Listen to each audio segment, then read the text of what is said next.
Meron pang isang malagim na insidente din ng pananambang ang nangyari. Meron pa? Meron pa na 4 yata o 5 sundalo naman ang napatay. Actually, Biyernes pa ng gabi ito yan na ang tinambangan naman dyan, Nelson, puro sundalo, niratrat itong kotse na ito na maliit Nako po. Ang balita ko, mukhang pupunta ng palengke itong mga sundalong ito. Mamamalengke. Mamamalengke lang. Ayan pagdating ata sa bahagi na yan, niratrat sila. Saang lugar ito? Anong lugar ito?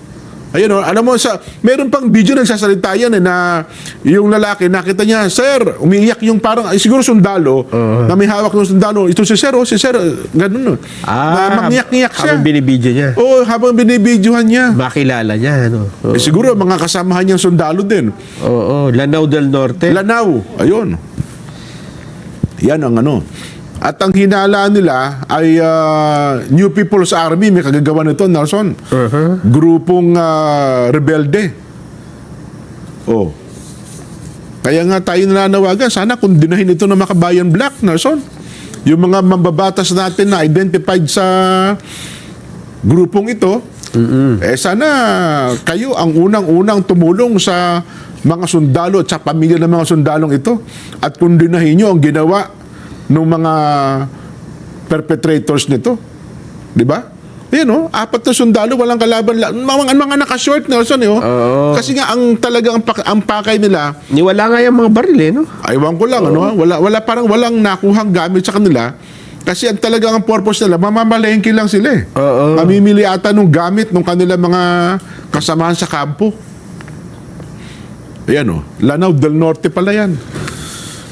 Yan ang mga pangyayari ngayon sa loob ng halos 2 araw lang. Sabado, Linggo. Ngayon, pangatlo. Alam mo, kung ating lalaliman lang, Nelson, ito po ang malimit na nangyayari. Lumalakas ang grupo ng kaliwa kapag ang gobyerno natin ay medyo, may mga intriga. Di ba? Nawawala yung focus. Nawawala yung focus. Diyan tuwang-tuwa ang grupo ng mga makakaliwa. Kasi lumalakas ang kanilang recruitment. Gagamitin nilang kasangkapan niya. Nakita nyo na niya, ang gobyerno natin, wala nang katarungan. Binibend na ang law.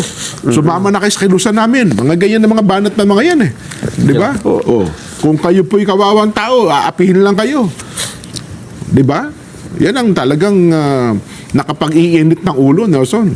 Dapat talagang kundinahin sa pinakamataas na kaparaanan ng pagkundina at sana ay mapanagot yung mga taong nasa likod ng pananambang na yan. Nako, ang ilang beses na nangyari dyan, hindi naman natin narinig yan na kinukundina ng... Ako nga, sabi ko, kundinahin lang nila At tulungan nila sila, di ba, mag-ambag-ambag din sila para tulungan ang pamilya ng mga sundalong ito. Di ba? Sa part naman ng ating AFP, hanapan niyo po ng katarungan ang pagpatay dito sa mga kasamahan ninyo. Tila yata, kung hindi ako nagkakamali, mayroon kapitan pa ata yung opisyal na isa kasama dyan sa pananambang na yan.